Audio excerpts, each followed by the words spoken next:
افسوسناک انسیڈنٹ ہوا مری میں، اس کے حوالے سے میں 2-4 گزارشات جو بھی اللہ تعالیٰ شرح صدر کرے گا آپ لوگوں کے سامنے رکھ دوں۔ یہ جو کچھ کل واقعہ ہوا اور آلموسٹ کوئی تقریباً 25 کے قریب لوگوں کی ڈیتھ ہوئی، برف باری میں گاڑیاں کھڑی کر کے ہیٹر چلا کے وہ سو گئے، اور اس کی وجہ سے جب آپ نے شیشے چڑھائے ہوئے ہوں، ہیٹر اندر چل رہا ہو، اتنے سارے لوگ بھی موجود ہوں، تو آلموسٹ وہ ایئر ٹائٹ ہو جاتا ہے۔ جتنی آکسیجن اندر موجود ہے وہ تو یوز ہو جائے گی، اس کے بعد تو آکسیجن باقی نہیں رہے گی۔ تو اب اتنی ٹیکنیکل چیزیں تو عموماً لوگوں کو نہیں پتہ ہوتی۔ پہلے بھی اس قسم کے کئی واقعات ہوئے ہیں، لوگ بچوں کو گاڑی میں یعنی شیشے چڑھا کے تو چھوڑ کے چلے گئے، پیچھے سے تھوڑی دیر بعد جب آئے ہیں، گھنٹے بعد 2 گھنٹے بعد، تو ان کی ڈیتھ ہوئی ہوتی ہے۔ ظاہر ہے وہ آکسیجن کا تو کوئی انتظام نہیں ہوتا، اور پھر یہ ہیٹر تو عام حالت میں بھی سردیوں میں چل رہا ہو تو کلیجہ منہ کو آ رہا ہوتا ہے، تھوڑی دیر بعد عجیب سی کیفیت ہو جاتی ہے متلی کی۔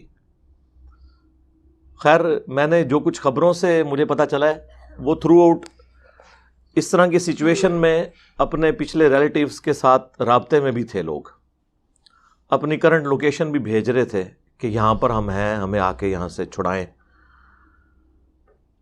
لیکن ظاہر ہے کہ یہ پاکستان ہے، یہاں تو اگر کراچی جیسے بڑے شہر میں آگ لگ جائے، پورے شہر کی مشینری اس آگ کو بجھانے کے لیے آ جاتی ہے، لیکن آگ اسی وقت بجھتی ہے جب کہ ساری مارکیٹ جل کے خود اپنی نیچرل پیس میں جب آگ بجھ جائے۔ میں نے ابھی تک کوئی آگ نہیں دیکھی کہ یہ لوگ بجھا سکیں۔ باقی سیفٹی میئرز جو ہیں دکانوں کے اوپر، مارکیٹس کے اندر، آگ بجھانے والے انسٹرومنٹس باقاعدہ طور پر، پھر ان کو دیکھنا کہ ان کی ایکسپائری ڈیٹ تو نہیں کہیں ہو چکی، یہ ساری چیزیں یہاں تو کوئی اس طرح کا رواج ہی نہیں ہے۔ ایمرجنسی ایگزٹ موجود نہیں ہوتے، اور اسپیسیفکلی اس کیس میں تو میں حیران ہوں کہ اتنی سخت سردی کے اندر، برف باری کے دوران انسان فیملی کے ساتھ وہاں جانے کا رسک لے۔ تو اس پوری صورتحال میں سب سے پہلے تو میں سمجھتا ہوں مجرم وہ لوگ خود ہیں جو اس طرح کی حرکتیں کرتے ہیں۔ وہ یورپ اور امریکہ میں تو نہیں رہ رہے، پاکستان کی صورتحال انہیں پتہ ہے، یہاں کون رسک لے سکتا ہے اس طرح کا۔ اس کے بعد ریاست ذمہ دار ہے۔ ریاست سے مراد حکومت نہیں، حکومتیں تو آتی جاتی رہتی ہیں۔ ریاست سے مراد وہ ریاستی ادارے جن کی یہ ڈیوٹیز ہیں۔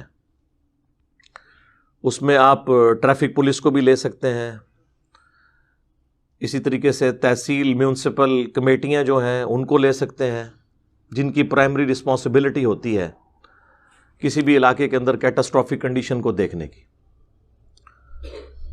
فوج اس میں اس لیے نہیں آتی کہ فوج کو تو جب تک سویلین حکومت طلب نہ کرے اس وقت تک اس نے آنا نہیں ہوتا۔ پہلے تو ان لوگوں نے، یہ فرنٹ لائن کے اوپر تو یہی لوگ ہوتے ہیں۔ پھر پاکستان میں یہ بھی صورتحال ہے کہ اگر کوئی ٹریفک پولیس والا کسی کو روک دے کہ بھئی آپ نے آگے نہیں جانا، آگے خطرہ ہے، تو کوئی اپنا کارڈ دکھا کے، کوئی کسی کو فون کروا کے، اور کوئی کسی کو کسی کی دھونس لگا کے وہ آگے چلا جاتا ہے۔ یہی آپ یورپ اور امریکہ میں ہو اور قانون ہو تو پرائم منسٹر کی بھی مجال نہیں ہے کہ وہ اس باؤنڈری کو کراس کر کے آگے جا سکے۔ یہاں تو ہر بندہ ہی بادشاہ ہے، آپ کو پتہ ہے۔ تو ریاست اس اعتبار سے مجرم ہے کہ وہ اس طرح کی سختی نہیں کرتی، اور پھر یہ بہانے کرتے ہیں کہ جی لوگ قابو میں نہیں آتے۔ لوگ آ جاتے ہیں میرے بھائی قابو میں، آپ لانے نہیں چاہتے ان کو، کیوں نہیں آئیں گے وہ قابو میں؟ اور تیسرے نمبر پہ پھر حکومت کا بھی یہ کام ہے، کم از کم ایک جوڈیشل کمیشن بنا کے یہ پوری تحقیق کی جائے اس پورے ایشو کی، لوگوں کو سزا دی جائے، تاکہ ایک پریسیڈنٹ سیٹ ہو آئندہ کے اس طرح کے واقعات کو ہم اوائڈ کر سکیں۔ جنہوں نے دنیا سے جانا تھا وہ تو چلے گئے، وہ تو اتنی دردناک ویڈیوز ہیں، یقین کریں جب مجھے کل دکھائیں بھائیوں نے، میرے بھی اپنے 4 بچے ہیں، آلموسٹ انہی عمروں کے ہیں، تو انسان کا کلیجہ منہ کو آ جاتا ہے ایک بار یہ ساری صورتحال دیکھ کے۔ تھوڑی دیر پہلے وہی بچے جو ہیں وہ اس طرح کی ویڈیوز ان کی، وہ کتنے ہنسی خوشی جا رہے ہیں، ان میں سے بلکہ وہ ان کا والد ایک بچے سے پوچھتا ہے ہاں جی ادھر ہی رہنا یا واپس جانا ہے، تو انہوں نے کہا جی ہم نے واپس نہیں جانا، میں نے کہا پتہ نہیں کوئی قبولیت کی گھڑی تھی، وہ واپس پھر آئے کوئی نہیں ہے. تو انسان ایک بار ہل جاتا ہے. خیر یہ ہلنے کے بعد یہ بھی ہونا چاہیے کہ انسان عبرت حاصل کرے اور اپنی آخرت کی تیاری بھی شروع کرے. صرف اس طرح کے واقعات کو دیکھ کر اس طرح کی ویڈیوز شیئر کروا کے سنسنی پھیلانے کی ضرورت نہیں ہے، بلکہ آپ نے اس سے عبرت حاصل کرنی ہے کہ کسی شخص کو موت کے منہ میں جانے کے لیے 60 سال کی عمر تک پہنچنا یا 70 سال کی عمر تک پہنچنا ضروری نہیں ہے. کسی بھی وقت موت آ سکتی ہے اور اس کا ایک وقت مقرر ہے. باقی جو مس ہینڈلنگ ہوتی ہیں وہ اپنی جگہ، لیکن موت بہرحال ہر شخص کی ہے. ہر شخص کا دنیا سے ایگزٹ ہے. کسی نے روڈ ایکسیڈنٹ میں مرنا ہے، کسی نے ہارٹ فیلئر سے مرنا ہے، کسی نے کڈنی فیلئر سے مرنا ہے، کسی نے ایئر کریش میں مرنا ہے، کسی نے شیر کے پیٹ میں جا کے اس کی قبر بننی ہے. ہر شخص نے دنیا سے جانا ہے. لیکن اس طرح کے جو واقعات ہوتے ہیں یہ ایٹ لیسٹ عبرت ہو جاتے ہیں باقی لوگوں کے لیے کہ اپنی موت کی تیاری کر لیں.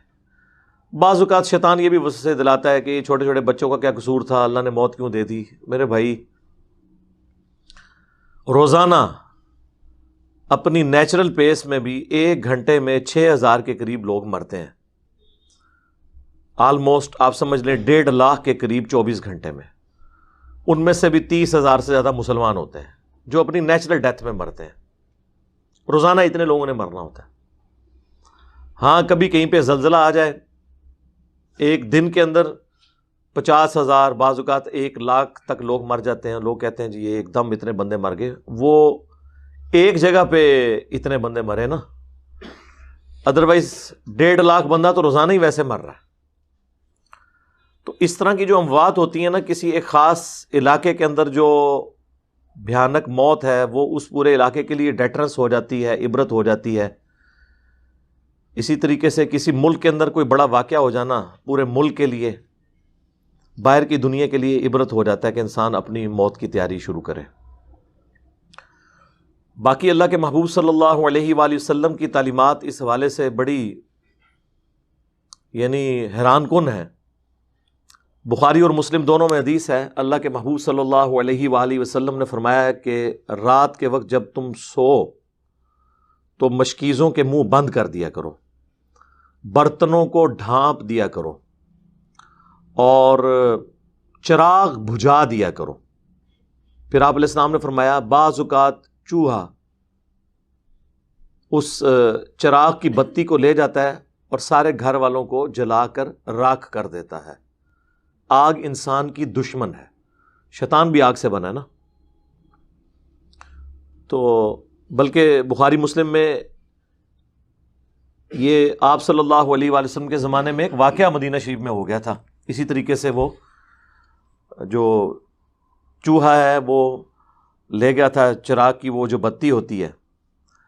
آج کل تو چوہے اس طرح کی حرکتیں اس لیے نہیں کرتے کہ آج کل چراغ کے اندر جو تیل ہے وہ مٹی کا استعمال ہوتا ہے. اس زمانے میں چونکہ مٹی کا تیل دریافت نہیں ہوا تھا اور کھانے کا تیل ہی چراغ جلانے کے لیے زیتون کا، سرسوں کا استعمال ہوتا تھا. تو یہ تیل خوراک بھی ہے جانوروں کی.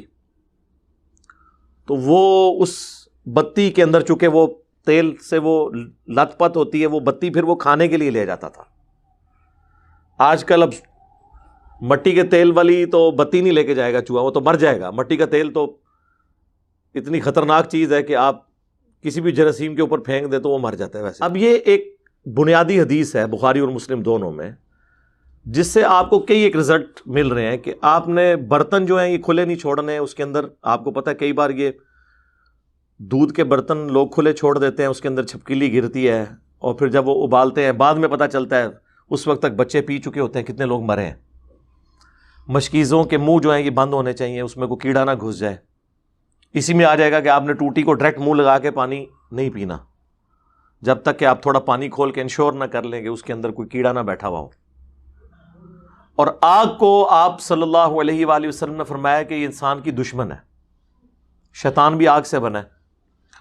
تو آگ والی کوئی چیز بھی رات کو جلی ہوئی نہیں ہونی چاہیے، چاہے وہ ہیٹر ہوں گیس کے. آپ آئے دن نہیں سنتے یہ انگیٹھیاں کوئلوں والی یا گیس کے جو ہیٹر ہیں رات کو لوڈ شیڈنگ ہوئی، گیس چلی گئی، پھر جب گیس آتی ہے تو ظاہر ہے وہ عام ہیٹر تو دوبارہ سے سٹارٹ نہیں ہوتے، وہ پھر کچی گیس یوں نکلتی رہتی ہے، ڈیتھ ہو جاتی ہیں لوگوں کی۔ تو اگر اس حدیث پہ عمل کیا جائے اور یہ سارے معاملات انشور کیے جائیں، یہ مجھے حدیث اس لیے یاد آئی کہ اس میں بھی وہ ہیٹر لگا کے سو گئے ہیں، اور پھر جب برف پڑی ہے، سلنسرز کے آگے برف آئی، گیس جو ہے وہ آپ کو پتہ ہے وہ پھر ریورس ہوئی، اندر بھری، اس کی تو اسمیل بھی نہیں ہوتی، آکسیجن ساری ختم کر دیتی ہے۔ اس طرح کی کئی ایک ایکٹیویٹیز ہو جاتی ہیں۔ ایون یہ جو آپ گھر میں سوئی گیس استعمال کرتے ہیں نا، جسے سوئی گیس کہتے ہیں آپ، تو اس کی بھی اسمیل نہیں ہوتی ہے، اس میں سلفر ایڈ کی جاتی ہے تاکہ اسمیل آئے اگر کہیں پہ لیکیج ہو۔ اوریجنلی اس کے اندر اسمیل کوئی نہیں ہوتی، اگر یہ سلفر ایڈ نہ کریں تو آئے دن آپ کو گھروں میں لوگوں کی اموات ہوتی نظر آئے۔ تو یہ بڑی نیکی کرتے ہیں، اس کے اندر سلفر ڈال دیتے ہیں تاکہ اگر کہیں پہ گیس لیک کر رہی ہو تو فوراً سونگ کے پتہ چل جائے، تو آپ اس کو بند کر دیں۔ اسی طریقے سے سنن نبی داؤد میں ایک حدیث ہے، مشکات کے اندر بھی موجود ہے، کہ اللہ کے محبوب صلی اللہ علیہ وآلہ وسلم نے فرمایا کہ جو شخص بھی کسی ایسے گھر کی چھت پہ سوئے جس پہ منڈیر نہ ہو تو اس کا ذمہ پھر اٹھ گیا۔ یعنی ایسے چھت پہ بھی نہیں آپ سو سکتے جس کے ارد گرد دیوار نہ ہو، کیونکہ بعض اوقات انسان نیند کی حالت میں اٹھتا ہے اور اس حالت میں اسے پھر پتہ نہیں چلتا کہ سیڑھیاں کس طرف ہیں اور کدھر سے اس نے نیچے گر جانا ہے جا کے، اور اس طرح کے واقعات رپورٹ ہوتے ہیں۔ یعنی اس لیول تک آ کے اللہ کے محبوب صلی اللہ علیہ وآلہ وسلم نے باتیں کلیریفائی کی ہیں۔ باقی ان کے لیے یہ ہے کہ حادثاتی موت ہے، شہادت کی موت ہے۔ بخاری اور مسلم دونوں میں حدیث ہے، اللہ کے محبوب صلی اللہ علیہ وآلہ وسلم نے فرمایا کہ میری امت میں 5 طرح کے لوگ شہید ہیں۔ نمبر 1 جو پیٹ درد سے مر جائے، نمبر 2 پانی میں ڈوب کے مرے، نمبر 3 دیوار کے نیچے دب کے مر جائے، اور نمبر 4 طاعون کے مرض میں مر جائے، اور نمبر 5 جو اللہ کی راہ میں قتال کرتا ہوا شہید ہو جائے۔ یہ سب کے سب شہید ہیں۔ اور سنن نسائی کے اندر المستدرک الحاکم میں اور مشکات میں بھی ایک اور حدیث موجود ہے، سنن نبی داؤد کے اندر بھی ہے، کہ 2 اور طرح کے لوگ بھی شہید ہیں۔ اس میں 7 آئے ہیں، 5 تو یہی آئے ہیں، اور 6 نمبر پہ جو آگ میں جل کے مر جائے وہ بھی شہید، اور 7ویں نمبر پہ وہ عورت جو ڈلیوری کے دوران مر جائے، بچے کی پیدائش کے دوران، تو وہ بھی شہید شمار ہوگی۔ تو یہ اس اعتبار سے تو حادثاتی موت ہے۔ اللہ تعالیٰ ان کی مغفرت کرے، ان کی غلطیوں سے درگزر فرمائے، نیک کاموں کا اجر عطا فرمائے، اور لواحقین کو صبر دے، اس صبر پہ اجر عظیم عطا فرمائے۔ دعا کر لیتے ہیں ان کے لیے بھی، باقی بھی جتنے لوگ فوت شدگان ہیں ان کے لیے دعا کے لیے لوگ کہتے رہتے ہیں۔ اللہم انی اسألک بانک انت اللہ لا الہ الا انت الاحد الصمد الذی لم یلد ولم یولد ولم یکن لہ کفوا احد وإلہکم الہ واحد لا الہ الا هو الرحمن الرحیم الف لام میم اللہ لا الہ الا هو الحی القیوم اللہم صلی علی محمد وعلی آل محمد اللہم اغفر لحینا ومیتنا وشاہدنا وغائبنا وصغیرنا وکبیرنا وذکرنا وانثانا اللہم من احییتہ منا فاحیہ علی الاسلام ومن توفیتہ منا فتوفہ علی الایمان اللہم ربنا آتنا فی الدنیا حسنہ وفی الآخرۃ حسنۃ وقنا عذاب النار اللہم احسن عاقبتنا فی الامور کلها واجرنا من خزی الدنیا وعذاب الآخرہ سبحان ربک رب العزة عما یصفون وسلام علی المرسلین والحمد للہ رب العالمین۔